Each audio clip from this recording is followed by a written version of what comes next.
Hey everybody, and welcome to another episode of Nuance. My name is Matt. I'm talking to you from Ningbo, China, south of Shanghai by just a few hours on the fast train. Today I want to talk about minorities in China. In particular, I want to refute the assertion that China hates minorities, hates them vehemently. And where did this come from? Where did this statement come from? Well, I try as hard as I can, just because I have this channel Nuance, to look at all sides of a story. I have my side from inside China, the things that I see, the places that I go, and the people that I meet.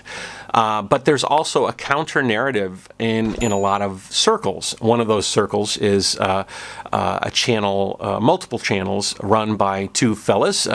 You might know them as Laowhy86 or SerpentZA, or Laowhy86 and SerpentZA. Their real names are Matt and Winston, and they have a podcast that goes out to hundreds of thousands, if not millions, of individuals all around the world. Their opinions of China are vastly different than my opinions of China in many ways. And so I watch their content from time to time to try to understand the other side, to try to understand what is feeding certain narratives and what is feeding certain anger that is propagated on the other side of the aisle, so to speak. So in particular, I want to talk about a recent series of statements that was made in their fairly recent, I think their most recent ADV podcast. I'll leave links to it in the description. I'm going to be totally straight here. I'm not here to hide them. To be honest, I'm letting their words speak for themselves, but I'm adding a lot of context. I've been all over this country. I've seen a lot of things.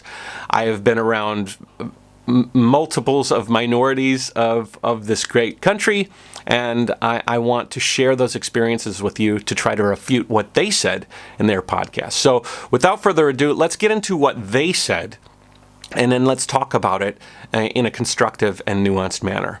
Just to let you know, I might get a little pissed, and I might swear in this episode.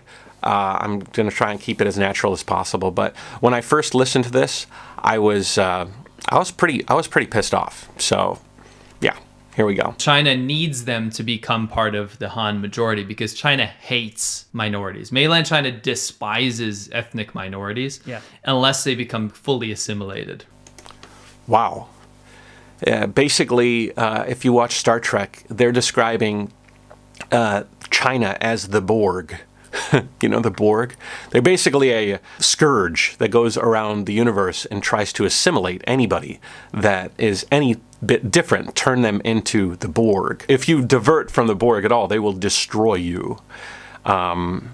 Pretty harsh criticism from Matt there. If China despises minorities. They're treated as kind of like a funny pet or a tourist attraction, right? And so they dress them up. They've got to be dressed up in their little clothes and stuff, and they build these fake villages of what they're supposed to have looked like and stuff. And from that point of view, they like it because it's a novelty. It's a novelty. They dress up in these fake clothes, and they build them these fake villages that are representative of their minority simply to appease the Han Chinese and give them some sort of a plaything. Like, look at these cute little minorities. First of all, that's so fucking condescending to these people. You know, the novelty clothing, that faux little houses, those are the cultural heritage of these people. So you can't have it both ways. China is either trying to assimilate and destroy all of their cultural heritage, or they're encouraging them to continue wearing the clothes that they used to wear, building the buildings that they used to build, and also encouraging them to do other things and investing in their community. It's either they're trying to help retain their culture, or they're trying to destroy it. And to refer to their culture as novelties in these little buildings, I think the person that actually is thinking that is stupid and should probably change are the people speaking those sentences rather than the minorities. I would imagine that if the Chinese government came in and said, we want to retain your heritage. We want to continue to build your area. They have all of these autonomous regions that are given to these minorities to retain their culture. That runs against your thoughts. I have a real hard time empathizing with those statements because they are disgusting. Sometimes I think that these podcasts that he puts out allows him to just speak freely, and sometimes you put your foot in your mouth. But the foot is coming out your ass at this point in time. The foot is beyond the mouth, and it's really disgusting. A lot of the people, nobody wants to be forced to give up their traditions and their religions and their culture. And language. And their language, which is what China does. It is, the Chinese government really does want everybody to be the same. Okay, so the Chinese government wants everybody to be the same. But they let you wear your clothes and build structures in accordance with your culture. But they're funny places. They're like amusement parks. What is it? Is it they're allowing the people to express themselves culturally or not? Now, I would have to imagine that if you approached any of these people and complimented their traditional garb or went to these villages, as he said he did, and looked at these people's lives from the lens that they were allowed to retain, you would say, wow, this is really nice that China is allowing these cultures to keep their culture, their clothing, their building structure, and their language. Now, I'm going to get into very specific details here. I have been all around China over the last decade plus year. I have traveled, I've visited a lot of these villages, I've seen cultures retained, I've also seen minorities receive benefits, vast benefits that exceed even what normal Han Chinese receive. The Han Chinese is the largest ethnic group in China. But I have seen the affirmative action at work here. You know, in America, a lot of people are frustrated that minorities get better opportunities at jobs, better opportunities at education, better opportunities in all these things. You know what that is? That's the government trying to tip the scales in to advantage people that have been historically disadvantaged or are a minority. And it's funny that in America, there's a large group of people that think that's not fair. America is being too generous to other cultures. They're being too helpful. Do you know that there is that same problem here in China? Affirmative action is rife here. Minorities get vast benefits with regards to entry into schools, with regards to grants and loans, with regards to job opportunities. They get these things in advance of many Han Chinese. And I actually do talk to some Han Chinese who feel a little frustrated about that.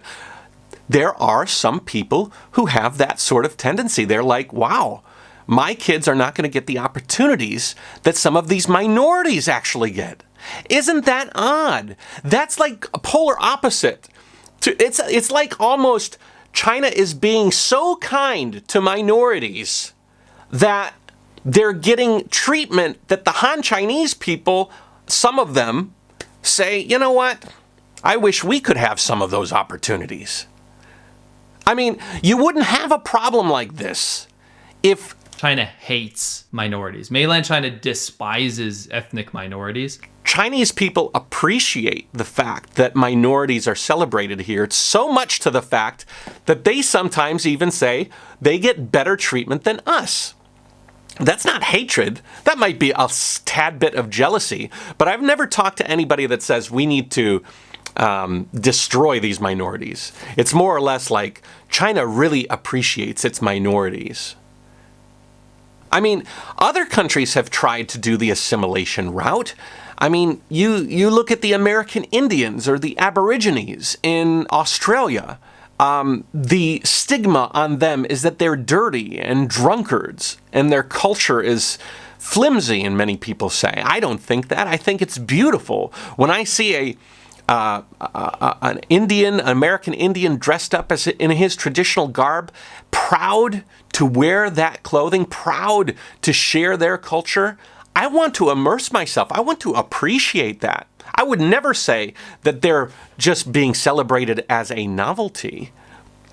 If you did say that, I wonder what your intentions of that are. I wonder what your thoughts of a novelty culture is. What should China be doing?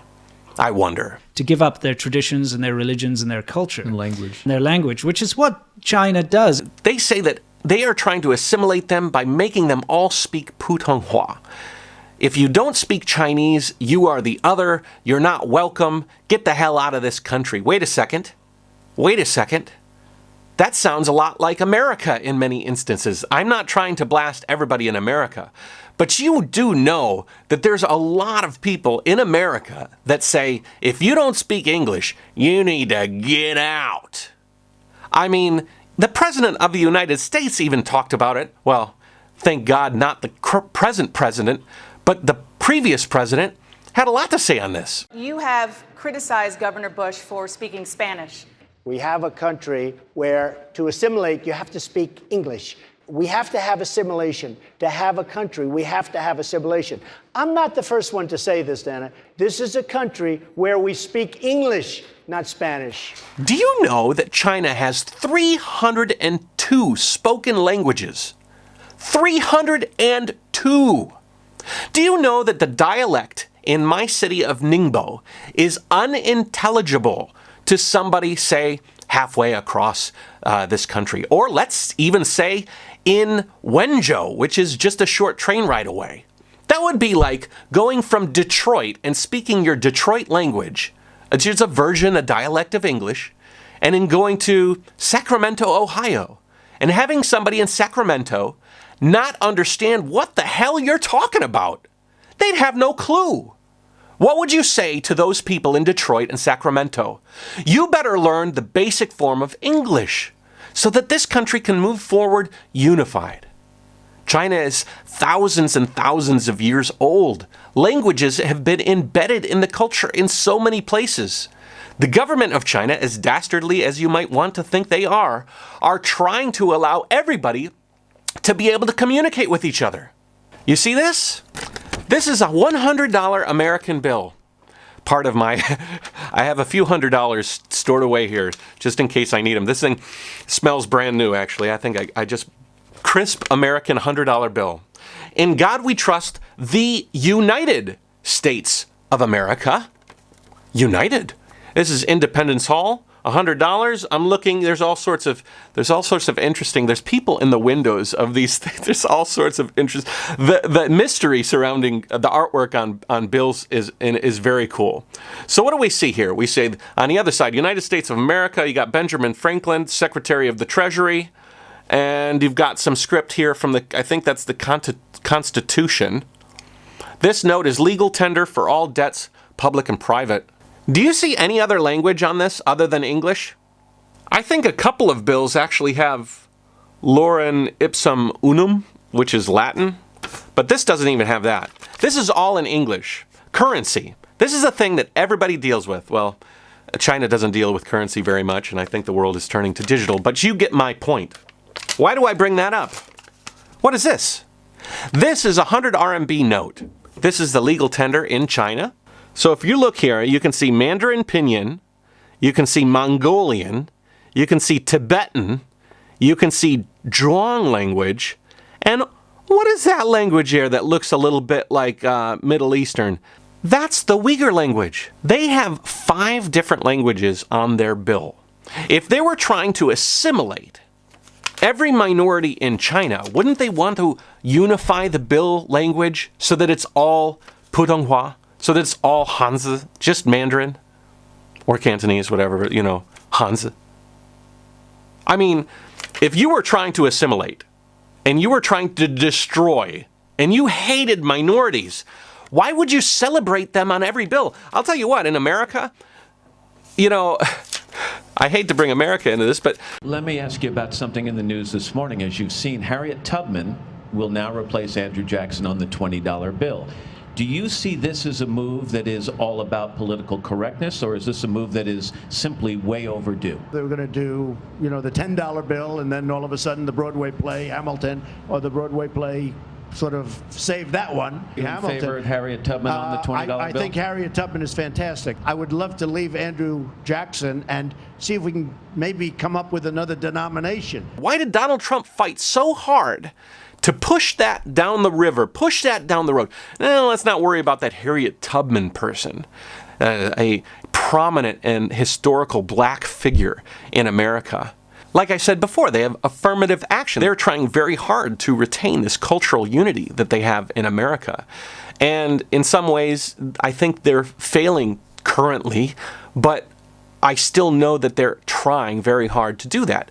And I think China is too. Do you know that China has 56 different ethnic groups?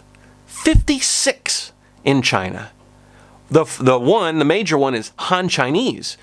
But there are many cultures who retain their heritage in China, and China does try to retain their culture. They celebrate, especially Chinese New Year. You'll see every single ethnic minority being celebrated. They're wearing their novelty clothes. They're speaking their novelty language. And, you got to think, if somebody's calling that a novelty, aren't you the one being sort of racist? If you went up to an Indian in America, I bring them up again, and looked at the chief with his feathers and his beautiful clothing and his beautiful demeanor, and you went up to him and said, you're wearing your novelty clothing. Oh, how quaint. Let me take a picture, because I'm a tourist. I just want to take a picture of your novelty clothing. Instead of walking up to him and said, teach me what that means. What are you wearing? What is its significance? That's why a lot of these people do retain their culture, because they want to make sure that generations down. A lot of those actual local dialects here in China are disappearing. As a matter of fact, I know some local Ningbo Hua. I'll tell you the difference. If you were to say the weather outside is nice in Chinese, you'd say, 今天天气非常好. 今天 today, 天气, the weather, 非常好. is very good. If you wanted to say 今天天气非常好 in Ningbo Hua, you would say 这么天气就会好. 这么天气就会好. It's different, totally different.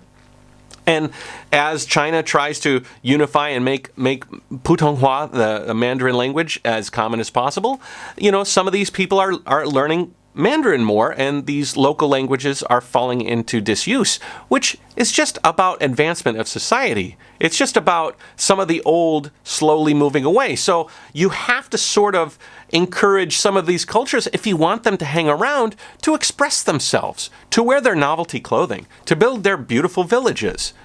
I say novelty in a sarcastic manner. I'm just carrying on the rhetoric and the wording that Winston and Matt were using earlier.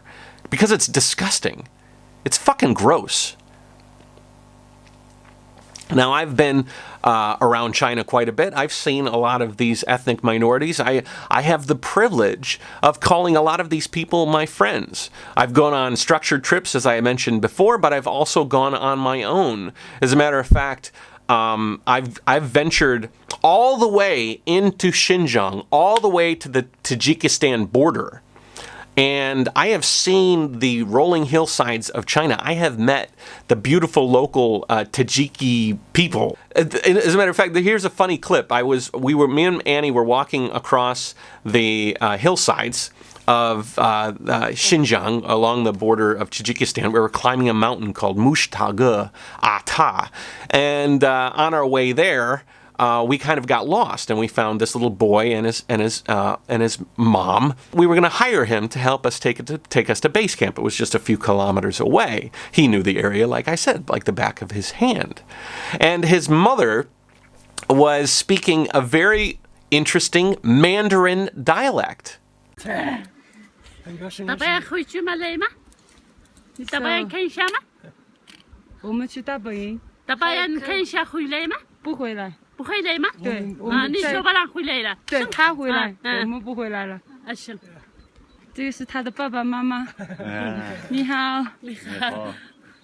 is Akbar. Akbar.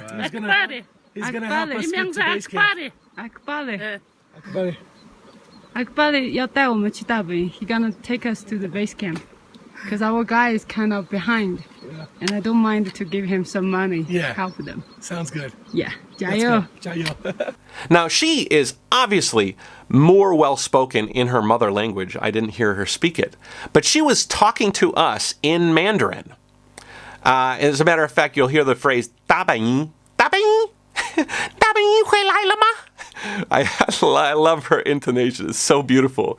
But 大本营回来了吗? She's saying, are you going to return from base camp? 回来了 is like to return from.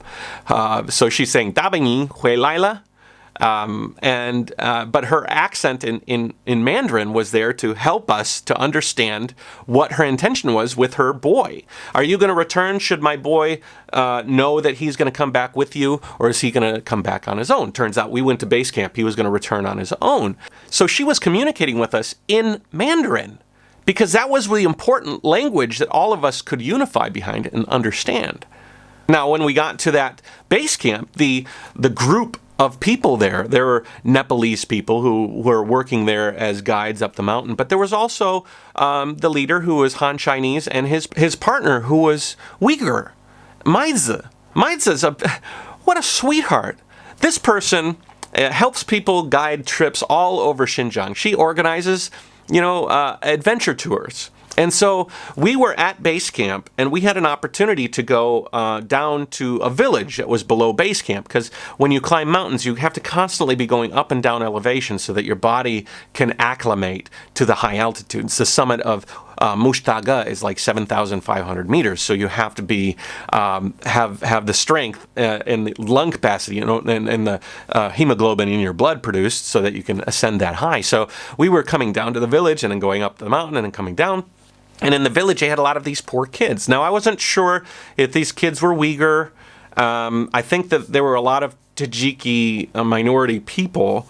And so the Urumqi group leader, my friend Maizi, every time that she goes to this mountain to climb, she brings food, she brings toys, and she brings healthcare. She was sitting there and she would help every kid with their problems, whether they were having hives or whether they were having some sort of a discomfort, and she was giving medicine. She was making sure that this little village was taken care of. Now, if China was trying to destroy minorities, I don't think that I would see this sort of beautiful relationship between minorities helping other minorities and Han Chinese people and everybody working together. And this is a microcosm of what happens in China, because the mountain areas are sometimes in autonomous regions where the minorities live and where their their culture is retained. And so a lot of the people that I've had interactions with, beautiful, amazing, fun people, have guided me up mountains, have taught me about their culture. I've sat down in elevation and seen them, eating their meals, had their meals, experienced their cultures, listened to them talk. And in no way did I feel, in many cases they were poor, which is why that was 10 years ago. There was a lot of people trying to help them build infrastructure, build schools, build, apartment complexes and housing for these people if they did want to move from the rural areas into more populated areas of China. China is extending the opportunity, the olive branch, to become part of the greater China if they want. I've been to the Guangxi Autonomous Region and visited people in Sanjiang, the Dong minority. I've seen them dress up in their beautiful clothing, sing beautiful songs, and I felt privileged to go to their villages where the style of pagoda there is quite unique and special. And they're building new pagodas in that style in order to retain their culture, to make sure that it doesn't melt away like it has in so many other countries. So many other countries, cultures like the Dong minority, like the Uyghurs, just completely get flattened. But here in China, you still see them. I know this sounds strange to you. This must sound so strange to you listening in some parts of the world. That's not the narrative I'm hearing. I'm hearing that China's just trying to wipe out all minorities. But that's not true. The situation in Xinjiang is, I'll get back to the more stories, but the situation in Xinjiang is quite unique. The situation in Xinjiang has geopolitical and terrorist connections Okay? This is a very, very unique situation. I want to talk a lot more about it because I think a lot of people don't understand what's going on in Xinjiang. Even I don't understand 100%. I was even talking to my friends who make videos on YouTube, and they're like, I don't know what to say because I don't know 100%. And if I say something, I might be wrong. Well, first, we are living in China. We are seeing a perspective of this situation that anybody just watching mainstream media and that's their only diet, or only listening to Matt and Winston spout their hate, they're only going to get one side of this story. And I'm kind of trying to give you all of us here in China have a different perspective, and it's an important perspective to share. So I tell my friends, as long as you're not saying genocide is good, which is what everybody wants to label us to say, then I think it's really important that we share our perspectives. But back to the story. Uyghurs, Tibetans, people like the Dong minority, people all over China, the government is moving to try to retain their culture, try to retain their language. But they're also teaching them Mandarin, but they're also giving them technology, and they're also giving them logistical help and helping with their infrastructure and stuff, trying to connect them to the world. That's what China is trying to do. That's at least what I'm seeing China try to do. I went to Lijiang. Lijiang has a group of people called the Nashi. Now, these video clips are from an upcoming CCTV trip that I took. I filmed a travel show where I went to a bunch of different places all along. I went to Chaozhou, Lijiang, Chengdu, and Dunhuang. Those episodes are going to come up soon, but this is sort of a sneak peek. I was in Lijiang, and I dressed up in the Nashi people's male clothing style. And I went out and I walked and I danced with these people and I talked to them. I found some of my fellow Nashi people. 你好，你好，你秀呢，你秀呢. That's how you say hello in Nashi. 你秀呢. She just said, how are you here? You can't come here. You got COVID. 不是，我就在中国很长时间。不担心。我好了。The times we live in, times we live in. 加油啊！加油！其实现在就可以教了以后，一会儿开始的时候你们就一块跳了，对不对 Yeah, but I want to wait for him to set up the camera. 我有你的衣服，这个是很酷。Yeah. 穿起来吧。Yeah, 在这，我穿起来吧。等一下我们跳吧，好不好？可以跳，可以帮吗？这么可以跳？好。I had a real conversation with this lady. She was a beautiful woman who was just her skin and her face just had so many stories to tell. And I tried as hard as I could to communicate with them in my rough Chinese, and they were communicating with me in their Mandarin as well. I couldn't understand their Nashi language, but that's not to say that I didn't look at it, and it wasn't there. As a matter of fact, we went to a place where they were celebrating the ancient hieroglyphic language in the Nashi language, as well as some other minorities in the Lijiang area, and it's very unique. People literally celebrate it. The locals are doing this because they want to share. It's not like the government is yelling at them, you have to celebrate your culture. And geez Louise, wouldn't that be a horrible thing if the government came in and said, you have to celebrate your culture?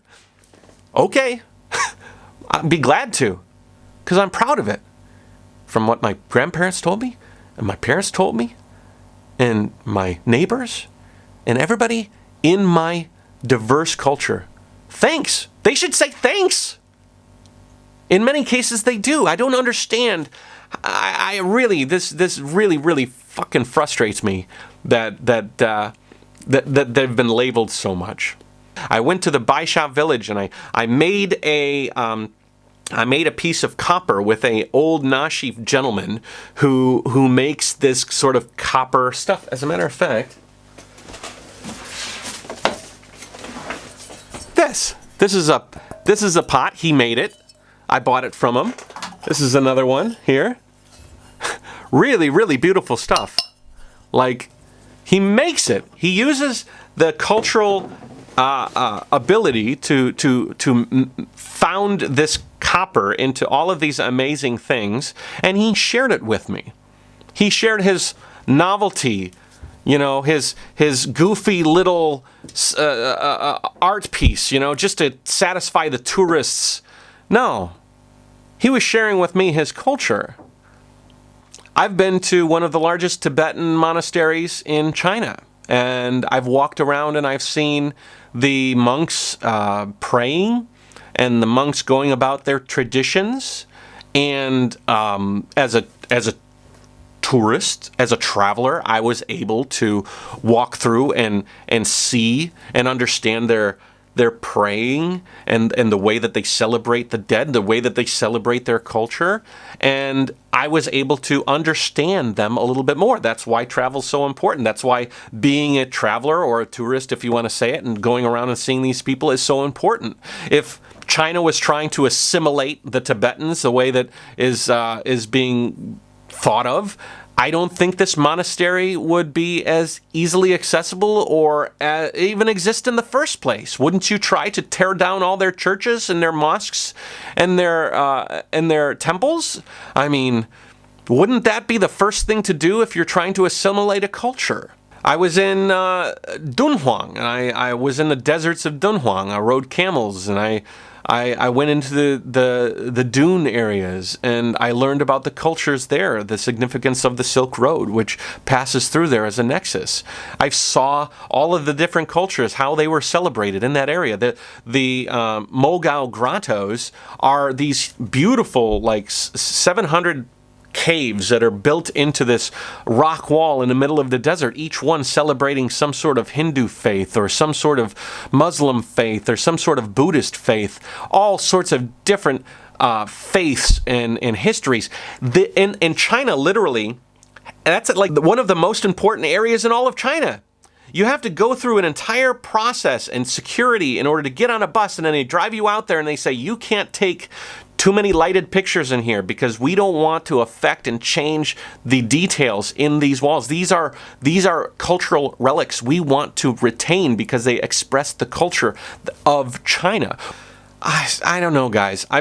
Even in Kashia, I met, the Mongols. I've met the Miao people. I've met so many different cultures, and they are all fascinating in their own unique way. And I can see the unique way that they are different when I go to these places in China. China is certainly not trying to destroy or hate on these minorities. They are not trying to destroy them. They are trying to teach them certain things and give them opportunities, yes.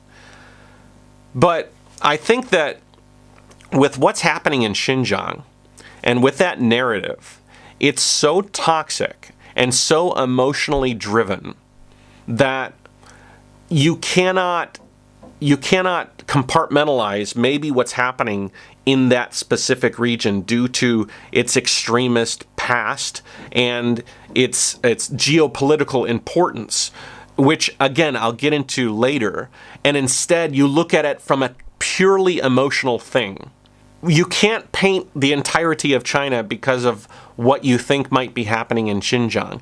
And you certainly have to listen to what people are saying about it and understand what is the purpose. So that now that I've kind of laid out my history in China with regards to minorities, I've shared with you how I think China embraces the different cultures, but also tries to advance them and unify them in China so that they all are speaking a proper language so that we can all kind of communicate together and move forward.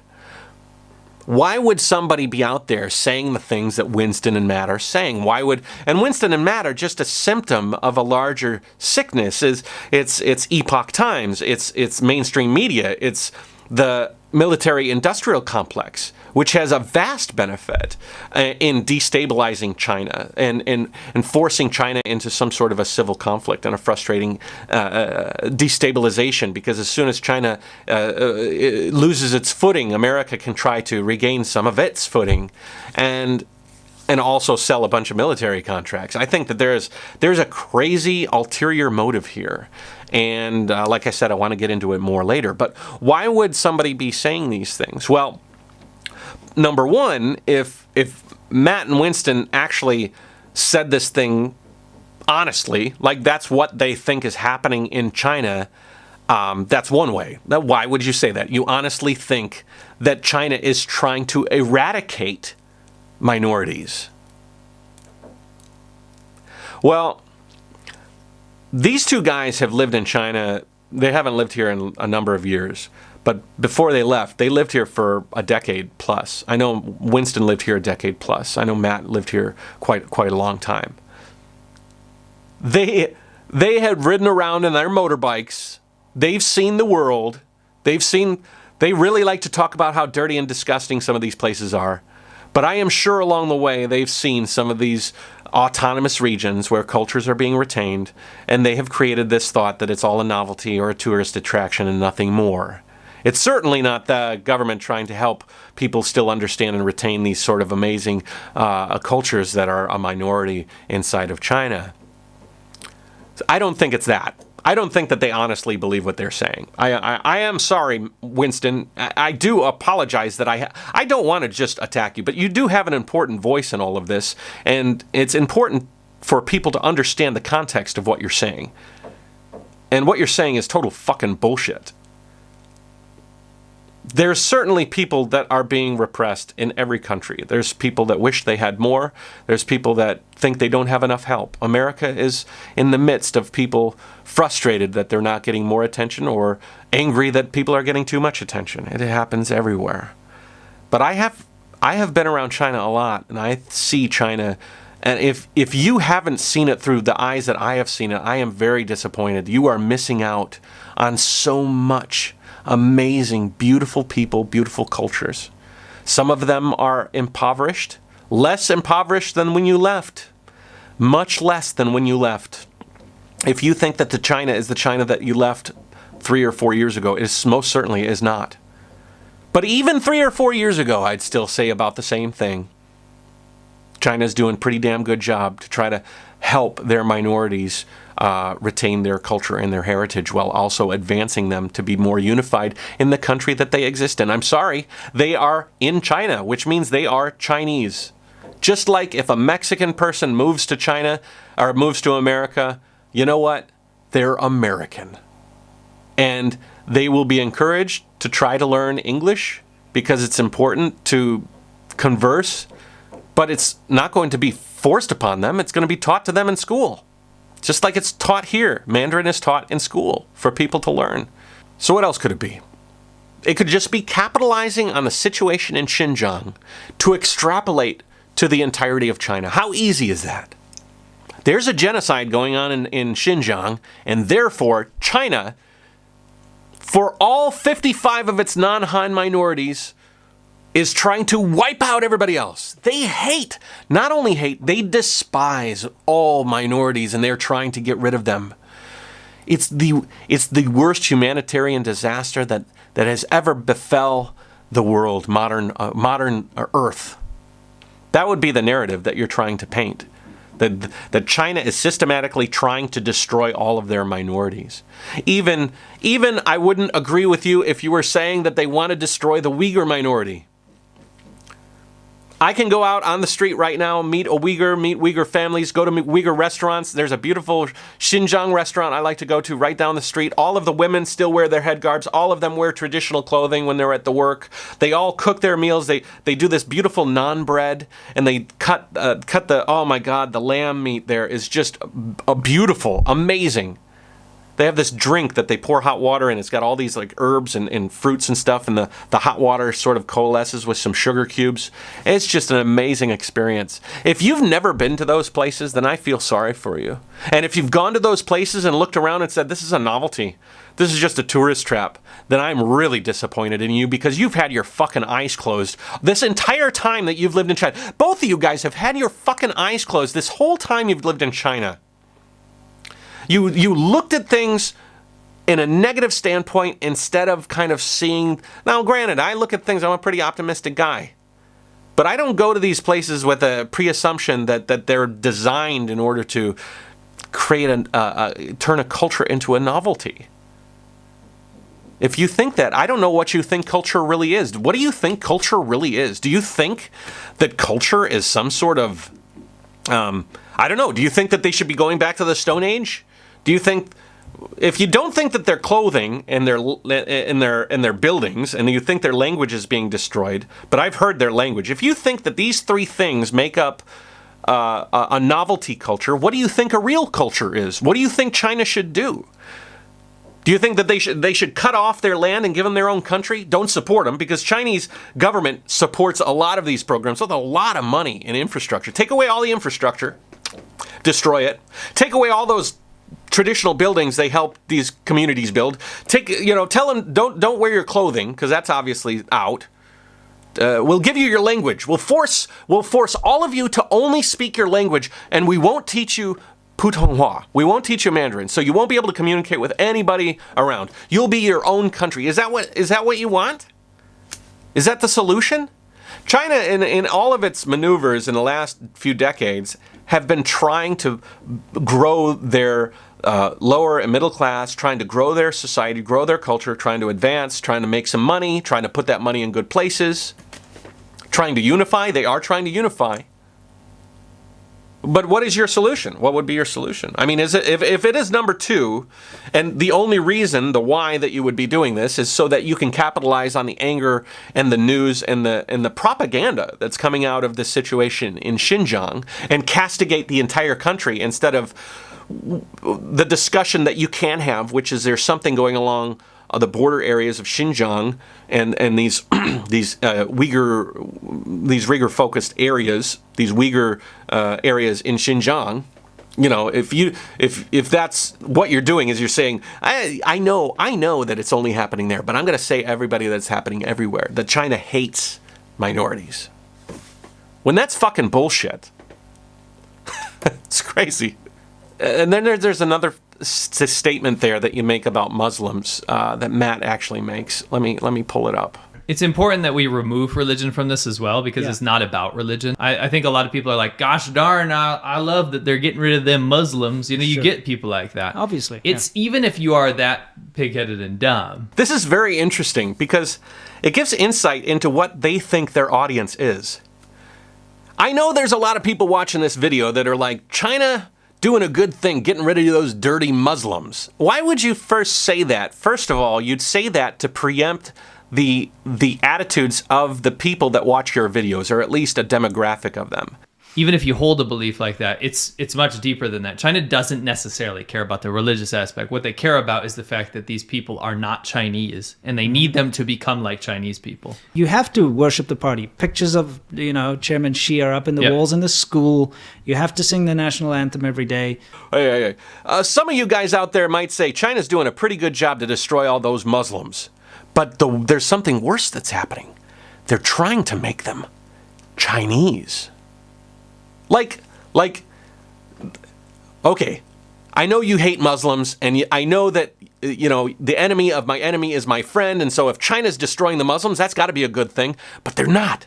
They're destroying the Muslims, but they're making them something even worse. Chinese. That's like saying that in America. I know America's trying to kick all those Muslims out of America and make sure that they don't come over in those airports and stuff. But you know what? If those Muslims come in, the American government is going to try to do something even worse.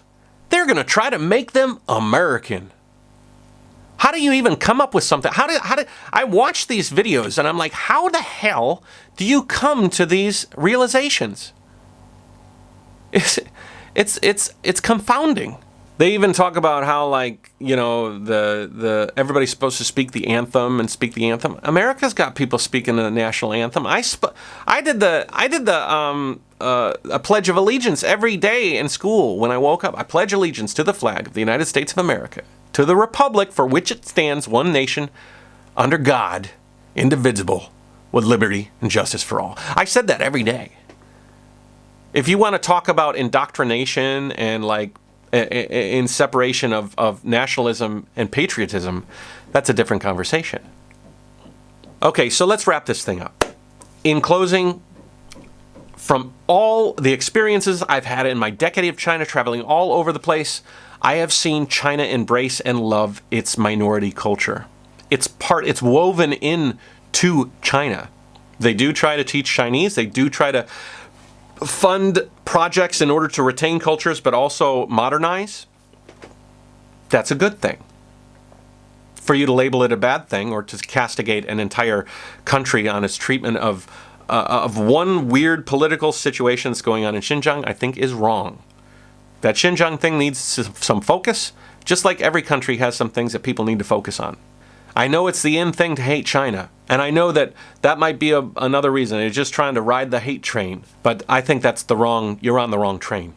And finally, as a funny ending, I'd like to talk a little bit about another segment of this podcast that they talked about, which I thought was really funny, actually, just crazy.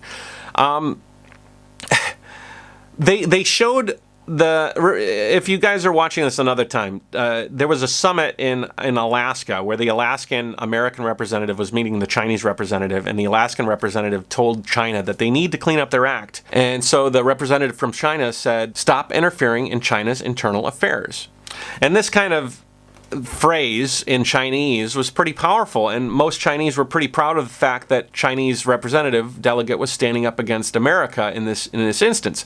Whether you agree with it or not, this is what was said, and this is how the people in China are seeing it as sort of patriotic thing. The talks in Alaska were not incredibly productive, but what it did do was solidify China's position as a child on the world stage.